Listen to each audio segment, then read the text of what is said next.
Hey everybody, welcome to the channel. It's kind of early in the morning, a little cloudy. It's about 6:30 in the morning, 7 o'clock. But I forgot to do an intro yesterday for the, I don't know if you remember, the Voigtlander Bessa 1. So finally, yesterday late afternoon, I got it all serviced up. Took all the lenses out and cleaned all the lenses. There was a bit of fungus and some haze, and just a general full service, and then threw DELTA100 in it. It was basically a cloudy afternoon.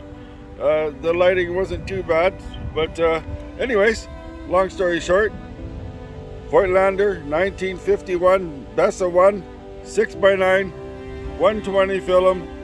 It's sporting a Vascar 105mm 4.5 lens, and here's the results. Let me know what you think. Like, subscribe, click the bell. See you later.